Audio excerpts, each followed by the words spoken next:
వివరంగా ఇక్కడ కష్ట నష్టాలు చెప్పి తెలియజేసి ఆ పథకాన్ని తీసుకొస్తే ఈ రోజున ముందుకు తీసుకెళ్లేకుండా వెళ్ళిపోయింది.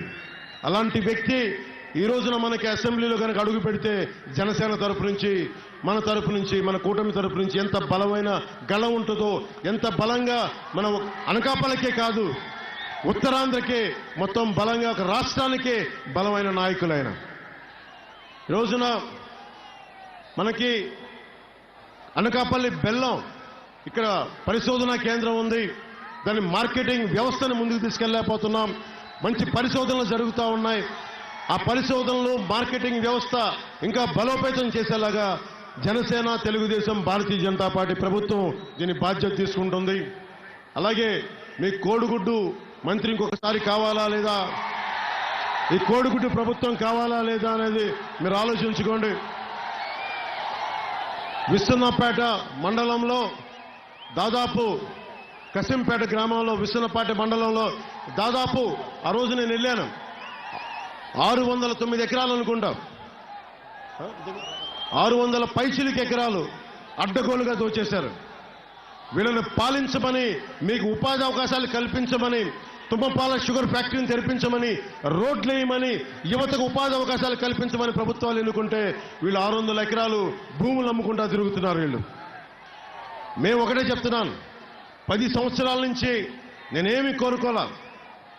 నేను ఈ రోజున మీకు మాటిస్తా ఉన్నాను, నేను పోరాటం చేసేవాడిని, మీకోసం నిలబడేవాడిని, మీకోసం నడిచేవాడిని, మీ ఇంట్లో ఒక్కడిని. నేను మీకోసం పోరాటం చేస్తాం. ఈ రోజున దారి పొడవుతా సీఎం జిందాబాద్, సీఎం జిందాబాద్ అంటుంటే ఒకటే అనిపించింది, ఇంకా మనకి అంత క్షేత్రస్థాయిలో మనకి యువత బలం ఉంది, కానీ ఇంకా నాయకుల బలం తక్కువ ఉంది. ఈ ఎన్నికల్లో బాగా పోరాటం చేద్దాం, ప్రభుత్వాన్ని నిలబెడదాం. భవిష్యత్తులో మీ కోరిక నెరవేరేలాగా దాన్ని జరుగుతున్న నూకాలమ్మ సాక్షిగా ఆశిస్తున్నాం.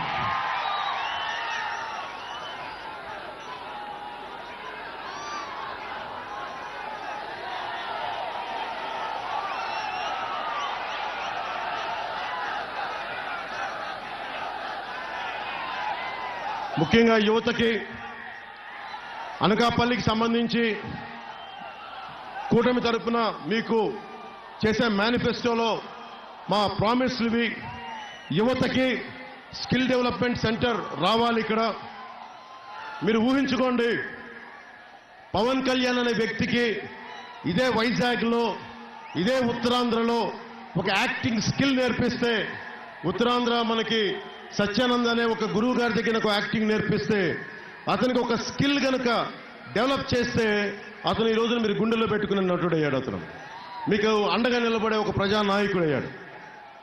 మనం ఏ రోజున కూడా స్కిల్ డెవలప్మెంట్ గురించి ఆలోచించట్లా.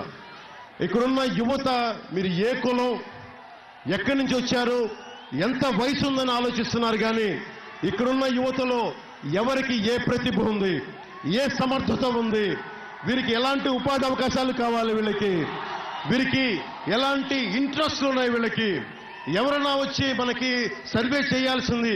కులాలు వీటన్నిటితో పాటు కూడా అక్కడున్న కుర్రాడికి నీకేం కావాలని ఉంది భవిష్యత్తులో, అక్కడున్న యువతకి మీకు ఏం అవ్వాలని ఉంది, ప్రభుత్వం మీకు ఏం చేయాలి, ఎలాంటి ఉపాధి అవకాశాలు కావాలి, ఎలాంటి స్కిల్ డెవలప్మెంట్ చేయాలి మీకు, మేము ఇలాంటి అడగబోతున్నాం. ఈ రోజున అన్ని మేనిఫెస్టోలో చెప్పే ఒకటైతే మేనిఫెస్టో కోసం పోరాటం యాక్చువల్గా రేపొద్దున అసెంబ్లీలో మొదలవుతుంది.